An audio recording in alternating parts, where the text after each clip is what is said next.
Meus irmãos em Cristo, louvado seja o nome do Senhor. O fato é que o cristão, ele passa por provas, ele passa por tentações.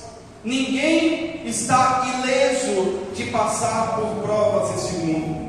Jesus Cristo ele deixou muito claro para cada um de nós que no mundo nós teríamos aflições, que no mundo nós enfrentaríamos batalha, que no mundo nós muitas das vezes seríamos colocados em situações complicadas, em desertos, mas Ele nos garantiu uma coisa, que nós não passaríamos por essas coisas sozinhos.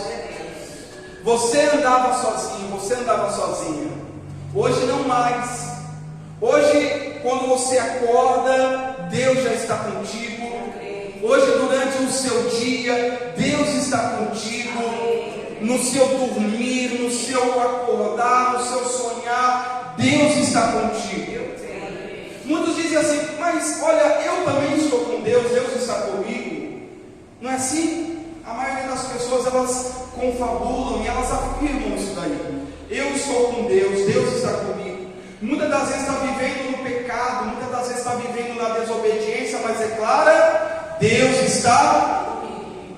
Será, meu irmão? Será que de fato está? Porque Deus está com aqueles que estão entregues em suas mãos. Deus está com aqueles que têm um compromisso de servir, de andar nos caminhos dele, naqueles que estão vivendo na aliança no sangue de Cristo Jesus. Esses serão atacados pelo diabo? Sim. Serão tentados pelo diabo? Sim, mas a Bíblia diz que os anjos do Senhor estão ao redor daqueles que o servem. Amém. Mas Pedro também diz e declara: olha, o diabo, ele é como um leão feroz. O diabo, ele não sossega. O diabo não desiste de nossas almas, meu irmão e minha irmã.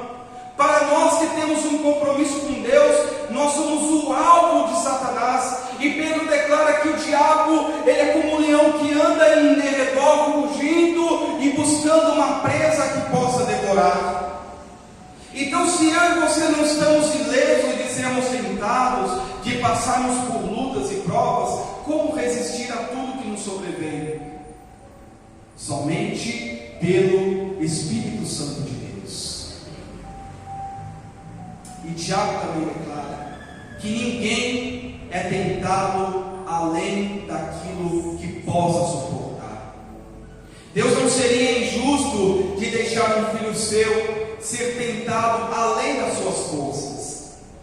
E Jesus Cristo ele nos deixa um exemplo de como passar por essas provas, de como enfrentar essas lutas. Mas antes que a gente leia Mateus capítulo 4, que fala sobre a tentação de Jesus, eu quero que você atente-se ao fato que ocorreu antes de Mateus capítulo 4. Nós não vamos ler não, mas eu vou resumir para você aqui. O que aconteceu antes da tentação de Jesus?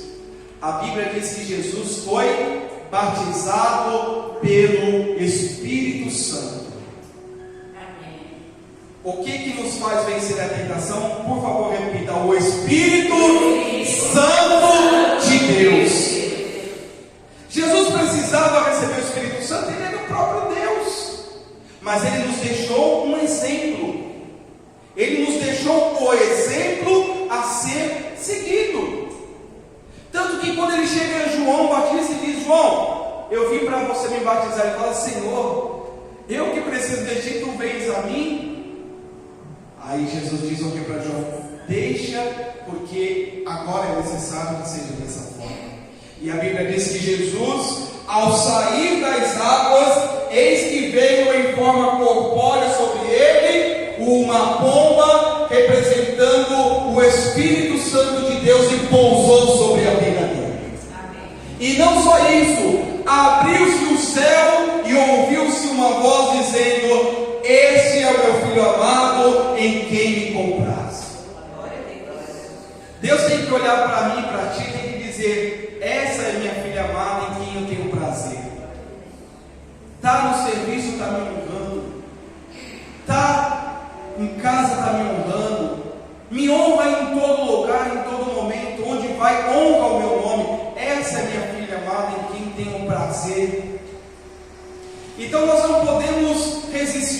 ao diabo por força própria.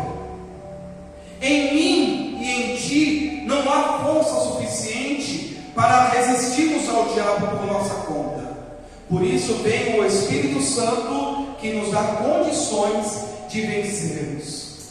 Meu irmão, minha irmã, e há uma grande confusão em torno da igreja sobre o Espírito Santo. O Espírito Santo de Deus, ele é real. O Espírito Santo de Deus, ele é uma pessoa da Trindade. E ele foi enviado por Jesus após a sua ascensão. Ele diz: olha, se eu não for para o Pai, não virá sobre vós o Espírito Santo. E num tempo distante, o Espírito Santo ele era mais restrito. Hoje não, hoje todos nós temos acesso ao Espírito Santo de Deus. Pastor, como saber se eu fui batizado, se eu fui batizada pelo Espírito Santo de Deus? Olhe os seus frutos. Olhe como você era e como você é hoje. Faça um autoexame espiritual. Se autoexamine, porque é muito fácil e cômodo eu examinar a outra pessoa. Agora se examine. Veja se a sua vida houve uma transformação. Se hoje você é uma pessoa diferente de qual você era. Se houve uma mudança comportamental em você. Porque é isso que o Espírito Santo faz. Ele vem e transforma primeiro o interior. E depois ele transforma o nosso exterior. Então você passa a ser uma pessoa diferente de quem você era. Então não é difícil de saber se você tem ou não o Espírito Santo, porque o Espírito Santo ele manifesta em fruto. O falar em línguas é apenas um dos frutos do Espírito Santo, mas ele tem outros frutos, e Paulo ele deixa claro isso aos Gálatas: amor, paciência, bondade, fé, mansidão, longanimidade e outras coisas boas que provêm do trono de Deus. Então, se você tem um Espírito Santo, você está capacitado a vencer o seu deserto. Olha o que a Bíblia diz no capítulo 4, verso 1 de Mateus: a seguir, foi Jesus levado pelo Espírito ao deserto para ser tentado pelo diabo. É o que está aí? Pelo diabo. E depois de jejuar 40 dias e 40 noites, o que houve? Teve fome. Então o tentador, aproximando-se, lhe disse: se és filho de Deus, manda que essas pedras se transformem em pães. Jesus, porém, respondeu: está escrito, não só de pão viverá o homem, mas de toda palavra que procede da boca de Deus. Para um pouquinho no verso 4, olha para mim, por favor. Então veja que Jesus, o corpo de Jesus Cristo, suportou 40 dias e 40 noites de jejum. Onde? No deserto. O que tem no deserto? Abundância de água, amém? Abundância de alimento, amém? Não, no deserto tem escassez de tudo, sede, fome, não tem mata, não tem fruto. E veja que Jesus, ele resistiu por 40 dias e 40 noites a um jejum intermitente. Talvez você não tenha capacidade, eu não tenho capacidade de fazer o que Jesus fez, 40 dias de jejum. Mas o fato é que você precisa também se consagrar de alguma forma. Porque veja que o que aconteceu antes de Jesus ir para o deserto foi o batismo do Espírito Santo. Só que o Espírito Santo ele é como uma luz. Ele brilha em nós. Mas uma luz, ela também pode ser ela pode ser apagada. E como fazer com que o Espírito Santo de Deus não se apague em nossas vidas? Fortalecendo o Espírito Santo. E o que fortalece o Espírito Santo? As coisas espirituais. jejum, oração, leitura da Bíblia, cânticos espirituais. Quando a gente abre a arca, como a gente abriu e canta, a gente está fortalecendo o Espírito Santo. Quando a gente ora, a gente está fortalecendo o Espírito Santo.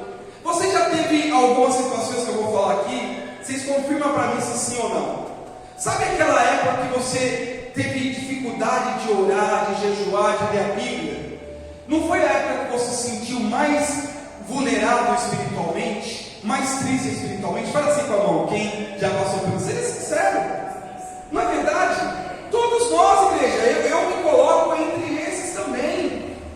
Porque quando você menos ora, menos lê a Bíblia, você se torna uma pessoa mais vulnerável e, portanto, mais triste, angustiada. Pastor, o contrário é verdadeiro. O contrário, quando você está forte, a angústia vem, mas ela não resiste. Porque ela vai continuar querendo vir. Somos de carne e osso. Mas veja que Jesus, após ser batizado com o Espírito Santo, ele fortaleceu a luz do Espírito Santo. Então, se eu tenho o Espírito Santo hoje, que é a dádiva de Deus, a Bíblia diz que o Espírito Santo ele é um presente de Deus. O maior presente que o ser humano pode receber, qual é? O Espírito Santo, nessa vida, porque na eternidade é agora.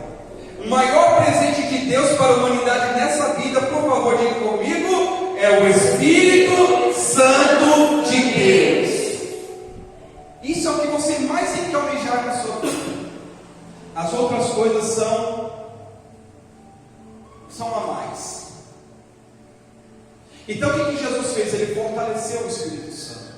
Só que quando ele fortaleceu o Espírito Santo, chegou um momento que a Bíblia diz que Jesus teve fome. Sabe o que é fome, meu irmão, minha irmã? É a necessidade. Todos, impreterivelmente, todos têm necessidades na sua vida. E o diabo ele age exatamente na necessidade. Veja, se você fica ansioso por alguma coisa, olha, ouça o que eu vou dizer pelo Espírito Santo de Deus. Se você fica ansiosa por alguma coisa, você pode ter certeza que vai começar a aparecer oportunidades que nem sempre são de Deus. Porque Deus não age na ansiedade, Deus age na fé. Jesus estava ansioso? Não. Mas ele teve fome? Teve. O diabo veio? Veio. E olha que o diabo veio argumentando a própria palavra de Deus. Aí que está o perigo. Às vezes a gente olha e, como diz um velho ditado, nem tudo que reluz é ouro. Às vezes a gente está numa necessidade que a gente começa a ver luz onde não tem luz. Ouça o que eu estou dizendo, igreja, pelo Espírito. Quando a gente fica muito ansioso por alguma coisa, a gente começa a enxergar luz onde não há luz. E a gente pensa que está indo por um caminho de luz. E muitas das vezes o final é treva. Deus tem que estar no negócio.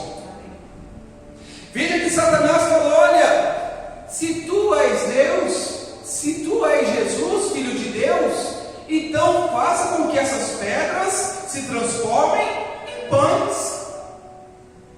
O que o diabo quis usar? O argumento na palavra de Deus. E por que o diabo argumenta até usando a palavra de Deus? Porque ele conhece a palavra de Deus. E posso dizer uma coisa? Conhece muito mais do que muitos cristãos. E ele usa na palavra: olha, se tu és o poderoso, o enviado por Deus, então você tem poder de transformar essas pedras em pães. Só que Jesus estava armado. Jesus estava com a armadura do Espírito. E a hora que o diabo vem com a palavra, o que ele diz? Está escrito. Qual que é o segredo, igreja? Diga: está escrito. O segredo é nós recorrermos àquilo que está escrito na palavra de Deus. Pastor, mas isso é norma para tudo na vida do cristão? Deveria. Tudo concorda comigo? Se eu sou cristão, o manual da minha vida é a Bíblia. Se eu sou filho de Deus, eu sou a imagem de Cristo, o manual da minha vida tem que ser a palavra de Deus. E quando o diabo vem, Jesus logo fala: está escrito, não só de pão viverá o homem, mas de toda palavra que procede da boca de Deus. E qual que é a boca de Deus? Isso, a palavra. A boca de Deus é a Bíblia. Essa é a boca de Deus para as nações. Esse é o manual para a minha vida, para a sua vida. Só que o diabo não desiste. Primeiro ele tentou agir no quê? Na necessidade. Então, igreja, para eu avançar para a próxima, toma cuidado com as suas necessidades. Todos nós temos necessidades, e Deus sabe de que tudo que você precisa antes que você abra a sua boca. Pastor, mas ele sabe do que eu preciso porque eu não recebi ainda. Vai chegar. Acalma o teu coração, espera no Senhor, faça a sua parte, que Deus proverá. Mas está demorando, pastor, mas está demorando. Não está não. Deus te conhece. Se você tivesse preparado para receber, Ele já teria te dado. Deus sabe do que a gente pode ou não suportar, sabe? Ele não vai dar nada para nós que venha prejudicar a nossa comunhão com Ele. Pode ter certeza, o que as pessoas receberam, o que fala que recebeu de Deus, o que abandonou a fé, não veio de Deus. Veio da sua própria ansiedade.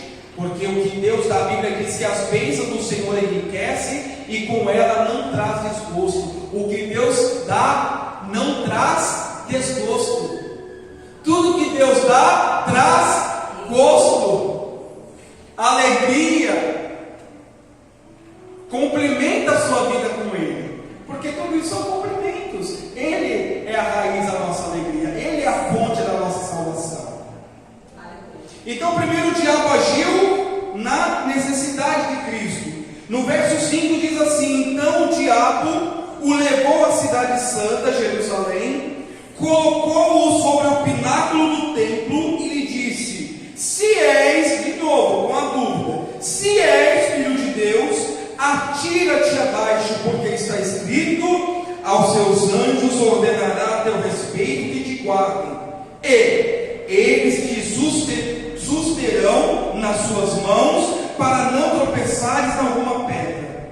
Respondeu-lhe Jesus: também está escrito: não tentarás o Senhor teu Deus. Glória a Deus, igreja, verdade. Veja, agora o diabo agiu no eco, no brilho, tentou mexer no brilho de Jesus. Levou Jesus ao pináculo do templo, à vista de muitos, com certeza. E com certeza a ideia do diabo era falar o seguinte: olha, você quer estabelecer que você é o Filho de Deus? Jesus ainda iria começar a jornada de milagres. O que o diabo propôs? Olha, você vai impressionar o mundo, você vai impressionar a todos. Se joga do templo, que é muito alto, você vai cair lá. Se você de fato é filho de Deus, não vai te acontecer nada. Olha a sujeira do diabo. Arruma um jeitinho de impressionar. Se você é filho de Deus, então faça algo extraordinário para as pessoas. E o que Jesus disse? Também está escrito. O diabo, ele sabe onde tentar a cada um de nós. A primeira tentativa foi na necessidade.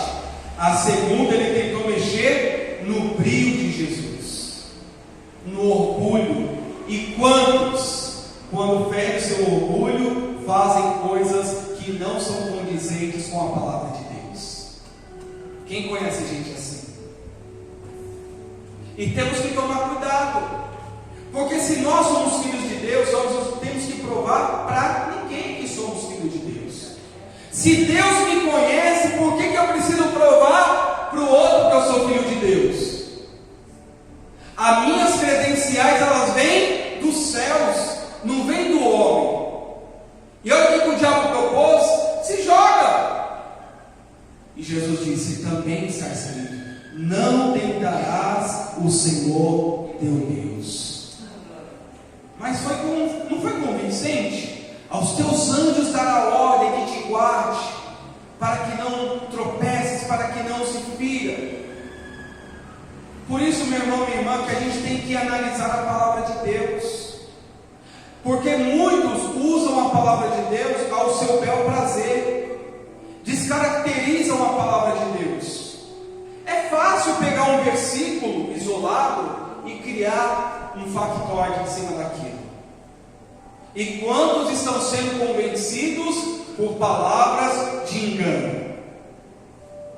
Por isso que nós devemos analisar a palavra de Deus. Porque o diabo pegou uma palavra, um versículo solto. Veja que perigo que nós corremos. Temos que tomar cuidado com os versículos soltos, com a interpretação humana, diabólica. Aqui foi uma interpretação da palavra de Deus, e você entende isso? A palavra de Deus estava na boca de Satanás. Satanás usou a palavra de Deus dizendo: olha, se tu és filho de Deus, atira-te daqui para baixo, porque está escrito que aos teus anjos dará ordem a teu respeito que te guardem, e eles te susterão as suas mãos para não tropeçares. Veja só, convincente. E se nós não estivermos estabelecidos na palavra de Deus, a gente acaba caindo nessa ladainha do diabo. Jesus disse: não vou me jogar, porque eu estarei tentando a Deus. E quantos estão tentando a Deus? É um perigo tentar a Deus. Não podemos tentar a Deus.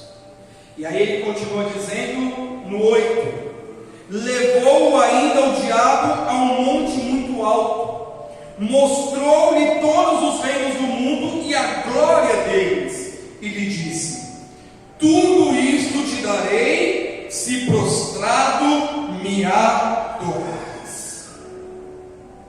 Então Jesus lhe ordenou: retira-te, Satanás, porque está escrito: ao Senhor teu Deus adorarás, e só a Ele darás culto. Deixa o 11 para daqui a pouquinho. E olha a próxima do diabo: mostrou a glória do mundo. E todos que querem glória nesse mundo se perdem. Ah, pastor, mas Ageu disse que Deus é Deus, dono do ouro e da prata. Sim, Ele é dono do ouro e da prata, mas Ele não nos dá todo o ouro e toda a prata. E às vezes Ele não vai te dar o ouro, Ele vai te dar a prata, porque se Ele te der o ouro, você se perde. Ele sabe que para alguns Ele pode dar prata e para outros ouro.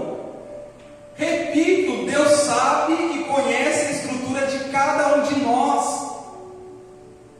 Ele sabe o que pode ser entregue ou não nas suas mãos. E o diabo agora trabalhou na glória dos olhos. E todos os que querem glória nesse mundo, repito, se perdem. E qual que foi a proposta do diabo? Mostrou do alto monte toda a glória do mundo e disse a Jesus: olha, tudo isso me pertence. Está vendo? Esse mundo pertence ao diabo, gente. A Bíblia diz que o mundo jaz no maligno. Pastor, mas eu não posso ter riqueza? Claro que você pode, desde que consagrado a Deus. Mas a proposta do diabo era que Jesus se prostrasse a Ele. E quantos estão se prostrando à glória deste mundo? O que não podemos é nos prostrarmos à glória deste mundo. Aqui era uma bênção fácil, aparentemente, né? Uma conquista fácil. Lembra que a gente falou na quarta? Tudo que vem fácil. A proposta do diabo era bem simples: olha, se prostra a mim, se ajoelhe a mim, e eu vou te dar toda a glória desse mundo. Deixa eu fazer uma pergunta: se você recebesse essa proposta hoje, o que você faria? Imagina só, se coloca no lugar de Jesus. Você que tem necessidade de bênçãos, Deus sabe de tudo que você precisa. Imagina o diabo te fazendo uma proposta: se você se ajoelhar para mim, eu vou te dar bilhões de dólares. Imagina só, igreja. É fácil, né? É fácil a gente não estar de fato recebendo essa proposta e falar: ah, não, eu não me prostraria. Será? É isso que nós temos que olhar para dentro do nosso coração. Porque se você está buscando glória, você se prostra para este mundo. Agora, se você está buscando, como o próprio Mateus disse, em primeiro lugar, o reino de Deus e a sua justiça, então as demais coisas são acréscimos na sua vida. Não é o principal, não é o prato principal esse mundo. São só acréscimos. Simplesmente acréscimos. Alguns se sentiram tentados, né? De imaginar você receber a glória desse mundo de uma proposta tão fácil: somente dobre os seus joelhos para mim. Foi a proposta de Satanás. E quantos se dobraram para Satanás e não se levantaram nunca mais? Porque o diabo dá com uma mão e tira com a outra. O diabo não é besta. Ele conquista a confiança, dá mundos e fundos e depois tira tudo. Essa não é a glória de Deus. Essa não é a bênção de Deus. A bênção de Deus é aquilo que vem através de nossa comunhão com Ele. Quantos aqui já subiram nesse altar para testemunhar milagres? Mas por que você testemunhou milagres? Porque você colocou em primeiro lugar a glória de Deus. Se você tivesse colocado em primeiro lugar a sua glória, a sua vontade, você não teria testemunhado a glória de Deus. Então nós não podemos nos prostrar para as facilidades. Estamos vivendo um tempo de fast food, tudo pronto rápido, comida rápida, prato rápido, as coisas muito rápidas. E Deus não mudou, igreja. O mundo mudou, a tecnologia mudou, mas Deus não mudou. Deus não recebeu um upgrade. Deus, Ele é Deus desde o princípio e sempre será Deus. Ele não pode ser melhorado, porque Ele é o melhor de tudo que existe. E se Ele não mudou, Ele continua agindo da mesma forma. Ele vai te dar a bênção do jeito dele.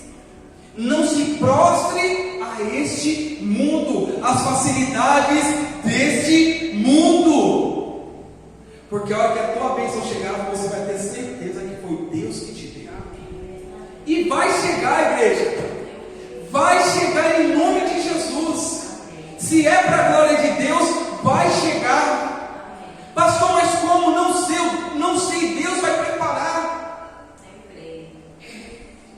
Ele vai mover o que for necessário, mas a sua bênção vai chegar. Então, o que Jesus disse? Somente ao Senhor teu Deus adorarás, e só a Ele darás culto. O único digno de ser cultuado é Deus. E o que aconteceu no versículo 11? Com isto o deixou o diabo, e eis que vieram os anjos e o serviram. O diabo deixou Jesus depois de um tempo? Sim ou não? Mas o que Jesus teve que fazer? Resistir à tentação do diabo.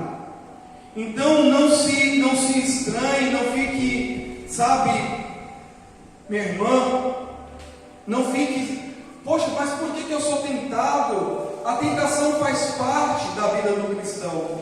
Mas quando a gente resiste ao diabo, e também eu acho que Pedro fala sobre isso, resistir ao diabo e ele fugirá de vós. O diabo ele vai fugir de você, mas você precisa resistir a ele.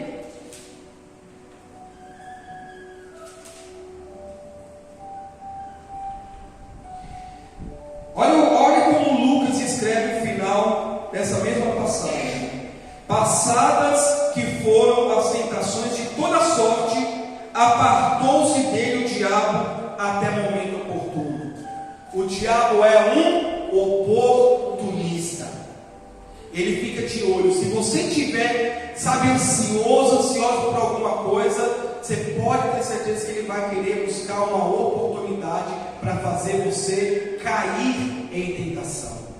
Porque uma coisa é eu ser tentado, outra coisa é eu cair na tentação. Por isso que no Pai Nosso Jesus declara: não nos deixeis cair em tentação, mas livra-nos do mal. Amém. Aplauda Jesus Cristo nesta manhã. Glória a Deus. Glória a Deus. Nos livra, Senhor, de toda sorte de tentação. Acampa os teus anjos ao nosso redor e nos guarda, em nome de Jesus. Amém. Glória a Deus. Deus está te guardando. Amém. O diabo pode vir, mas ele não vai resistir. Amém. Segredo, palavra, isso. O segredo é esse aqui, palavra. Por isso que Davi diz, Josué também, muitos profetas: guardei a palavra no meu coração. Eu cravei a palavra na tábua do meu coração, porque dessa forma eu não vou me esquecer da palavra de Deus. Amém?